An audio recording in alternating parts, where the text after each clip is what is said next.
you think that's a little bit silly? Are you a voter? I am a voter. I'm Oh, a so registered voter. I vote and you vote. So I'm talking to voters of this country that will determine the future of Western civilization.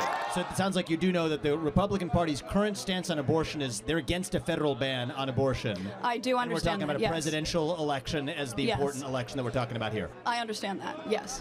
Hey fam, welcome back to One and Done. We've got another great video today from Charlie Kirk. He's joined by Vivek Ramaswamy.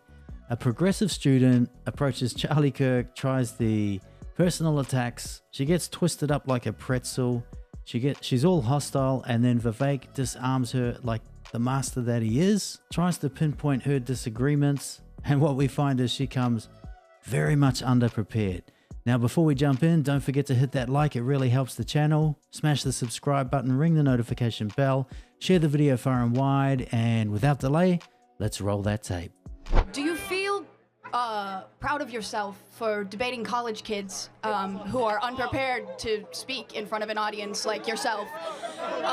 Hold on. You're 30 years old. We can agree you're 30 years old, right? Do you think that's a little bit silly? Are you a voter? I am a voter. I'm Oh, a registered so voter. I vote and you vote. So I'm talking to voters of this country that will determine the future of Western civilization. That's what I'm doing here today. Yeah? That's a mic drop. She thought she had a great idea to come up and attack Charlie. Charlie's like, hey, are you going to vote? Are you going to have a say on who's leading this country? Well, then we should be able to have open dialogue. Wait, hold on. How is it any different than a professor talking to you? Then a professor talking to you? Who are you? Well, important enough for you to come up to a microphone. Personal attack. Actually, when I first saw this ad, I thought it was like an improv comedy thing. It looked so ridiculous that I didn't even think it was real. Well, no, you could see. Look how popular Trump is on your campus. How does that make you feel? That's not comedy. That is a 5-alarm fire for Kamala Harris, because she's probably going to lose Pennsylvania. Look, But no, I just want to be clear. Is there something wrong with talking to voters? no, there's nothing wrong with talking. Well, that's to what we're voters. doing here today. It's an open I mic, think that you push a dangerous agenda. such as... What the? Your stance on abortion rights, for example. Oh, here we go. This is an absolute load of nonsense. She's probably going to say Trump wants to ban abortions federally. He doesn't want to do that. It's not going to happen. Okay, so Let me ask a question. What is your name? Gene. Gene. And what is your understanding of the current Republican Party's stance on federal intervention in abortion? Well, I know that they want to bring it back to the states, right? So it sounds like you do know that the Republican Party's current stance on abortion is they're against a federal ban on abortion. I do And we're understand talking about that, a yes. presidential election as the Yes. important election that we're talking about here. I understand that, yes. Great. So, again, I think this open dialogue is great. I think it's great you're here challenging Charlie, and I think it's great that he's willing to travel campuses across this country to talk to the next generation. We need more conversation. Now, where's the disagreement, though, on content? Because you could criticize style or why you're talking to people Listen, or dunk on someone personally, but where do you actually disagree with I the agree substance? with the way that you edit content and specifically frame it so that people look bad talking to you. The way that you edit your content. we post unedited content. Oh yeah, she's sliding down this slippery slope. Now, this is an absolute masterclass from Vivek Ramaswamy. He's one of the best at this. He knows how to disarm hostile people, hostile debaters in this case, someone that wanted to make personal attacks. He doesn't seem to get affected by them at all. Charlie sort of deflects the attacks. He makes a little bit of a joke of it. Vivek doesn't seem to be impacted by them at all. He goes straight to the substance of the argument, and he wants to talk specifics. He disarms by finding the areas that he agrees on or they agree on, and then he attacks. Well, not attacks. He asks for clarifications on what this young lady actually disagrees on. Let me just ask you one thing though, because personal insults can fly in all directions. Where is an area where you have a disagreement with the conservative movement, with Donald Trump, with Charlie Kirk, perhaps with myself? I was a presidential candidate last year. I think we need to talk about that more in the Please open. tell us. And the more we do, the stronger our country is going to be. We got a long line of people, but I want to hear from you. One substantive area where you have an authentic disagreement, and I'd be glad to address it. I'm sure Charlie would too. Just in anything. Political. Relating to any political topic where you have a disagreement. Let's air it. Okay. I disagree with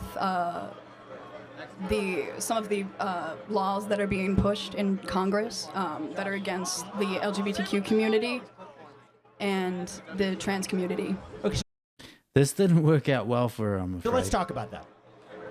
I'm going to give you my view, and then I want to hear yours. Okay. My view is that if you're a fully grown adult, 18 or above, you're free to live how you want, dress how you want, marry who you want if you want, if you're over the age of 18. I agree. But you are not free to indoctrinate children in schools who are not yet of the age of consent. You are not free, just as you're a 17-year-old or a 15-year-old can't get a tattoo on their own, I don't think that you should be able to go or until the age of 18. And so the lines that I draw here is that men are free to claim to be women and swim in swimming pools. You're not free to claim trophies in a women's sports competition. You're not free to enter a women's locker room. You're not free to change a language, and you're not free to actually indoctrinate our children who are under the age of 5 in schools. Do we agree on the fact that adults should be able to live freely while still treating children differently? If so, we're on the same side of this issue. I mean, this is just common sense. If a child can't choose whether they can have tattoos or not at, 13, 14, 15, 16, why the hell should they be able to choose their gender? It just seems slightly ludicrous. Listen, I agree with the majority of what you said. However, I don't think that you're understanding the implications of the laws that are trying to be passed.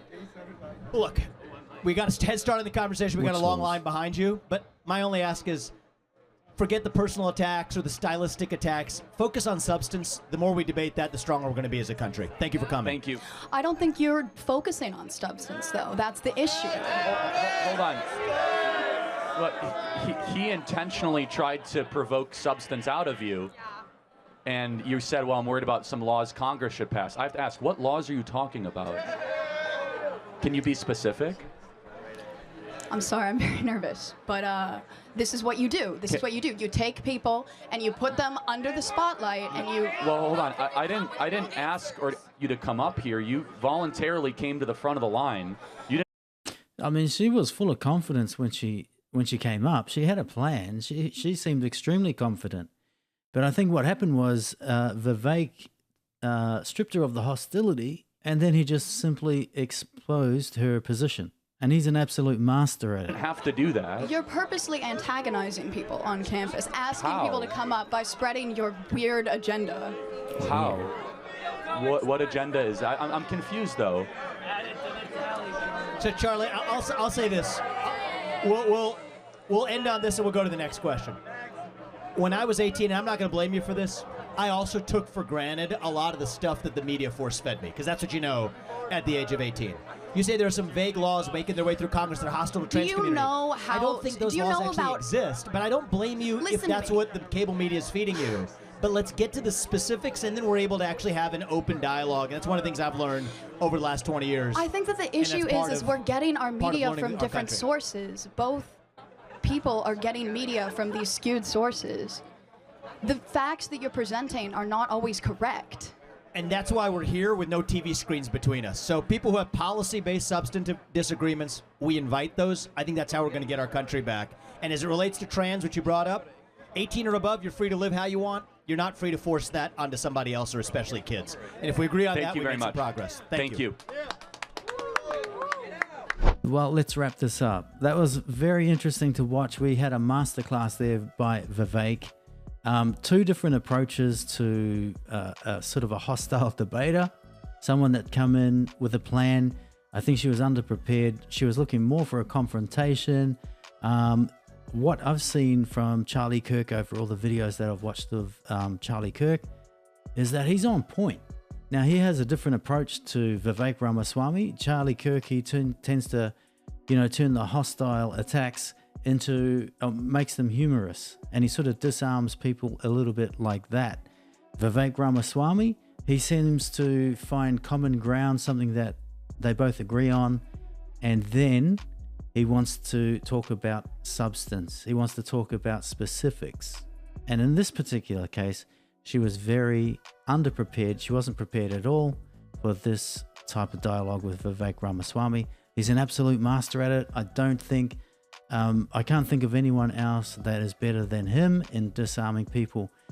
We saw when he was running for president, he had protesters come in and he was happy to hand them the mic and let them speak. Now, what I noticed from watching those is that these people just seemed like they just wanted to be heard. So he gave them a voice.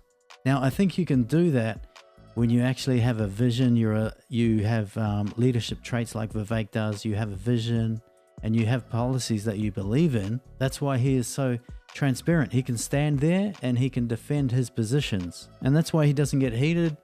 He doesn't get hostile. He doesn't get upset, angry. He likes to talk about the details. One of the things I love about him, he seems to be extremely genuine when it comes to that.